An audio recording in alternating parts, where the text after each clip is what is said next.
तो फाइनली हमने बताया कि लीवर में बनता है बाइल जूस, और वो जो बाइल जूस है वो स्टोर होता है गॉल ब्लैडर में, और गॉल ब्लैडर से एक सिस्टिक डक्ट निकलती है, वहाँ से वो चला जाता है डिओडिनम में। देखो ये पूरे पाथवे को एक बार अच्छे से समझते हैं। सबसे पहले बाइल जूस बना इस लीवर में, ये जो लीवर दिख रहा है आपको इस तरह से, यहाँ पर बाइल जूस बनता है। बाइल जूस बनने के बाद या तो वो हेपेटिक डक्ट देखो सीधी सी बात है, लीवर को बोलते हैं हिपर, और लीवर से निकलता है हेपेटिक डक्ट। हेपेटिक डक्ट जुड़ा होता है सिस्टिक डक्ट से। लीवर में बना bile juice cystic duct, bile juice जो है वो हेपेटिक डक्ट से आएगा, और हेपेटिक डक्ट से होते हुए ये बन जाएगा कहाँ पर, ये सिस्टिक डक्ट से जुड़ जाएगा।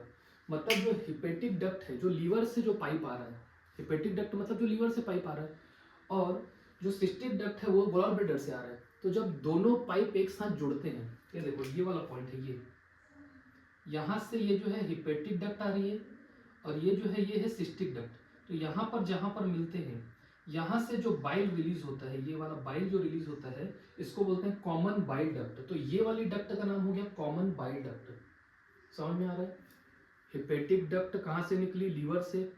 सिस्टिक डक्ट कहाँ से निकली? गॉल ब्लैडर से।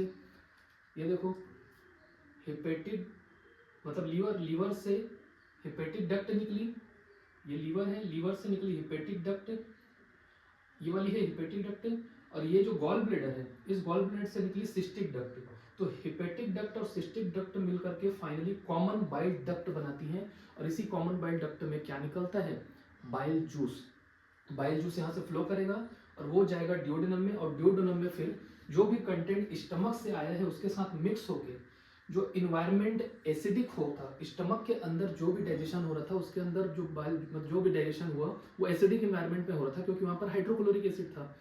अब क्या हो रहा है, हाइड्रोक्लोरिक एसिड को अब अपने को नॉर्मलाइज करना है, मतलब उसको न्यूट्रल करना है, तो अपने को बेसिक इन्वायरमेंट बनाना पड़ेगा।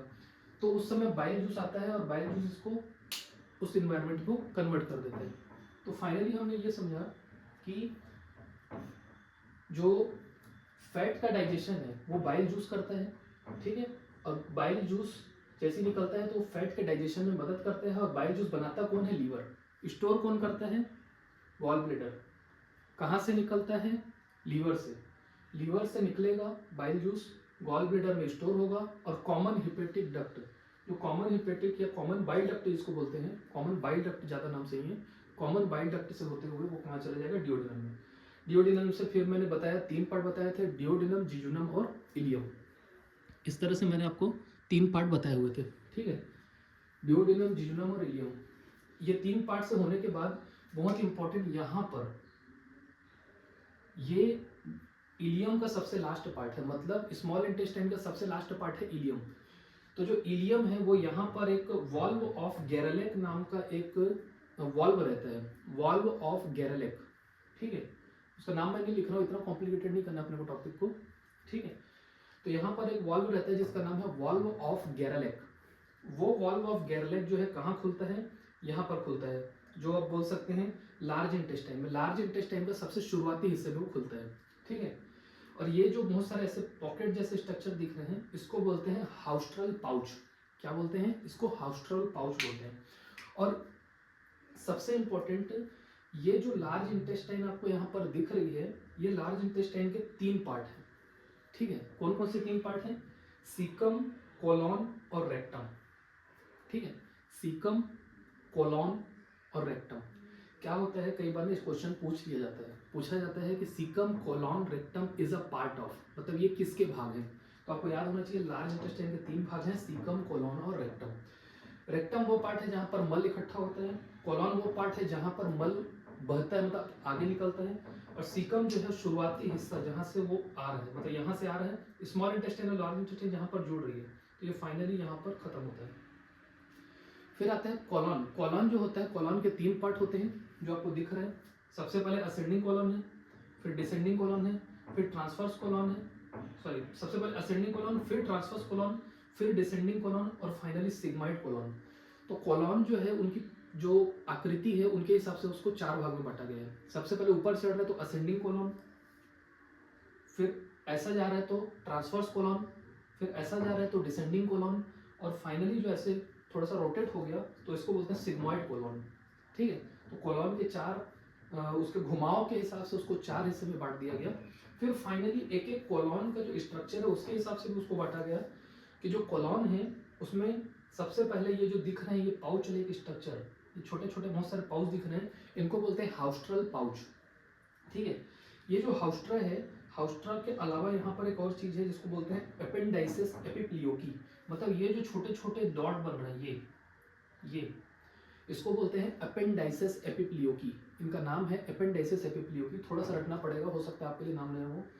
इसके बाद है बहुत इंपॉर्टेंट टीनी कोली, मतलब ये जो है ये जो अंदर एक छोटा सा पाइप टाइप का स्ट्रक्चर बन रहा है इसको हम बोलते हैं क्या, टीनी कोली।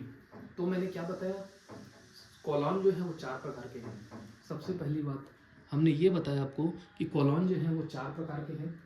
सबसे पहले हाउस्ट्रा, सबसे पहले है असेंडिंग कोलॉन, फिर डिसेंडिंग ट्रांसवर्स कोलॉन, फिर डिसेंडिंग कोलॉन, फिर सिग्मॉइड कोलॉन। फिर हमने बताया कि कोलॉन के 3 पार्ट और हैं। हाउस्ट्रा जो पाउच लाइक स्ट्रक्चर है उसके अंदर इस तरह से अगर खड़ी हुई जो ये छोटी छोटी जो पाइप्स दिख रही हैं ये इनको बोलते हैं टीनी कोली, और इसी के साथ जुड़ा हुआ ये वाला स्ट्रक्चर इसको हम क्या बोलते हैं, एपेंडाइसिस एपिप्लियोकी।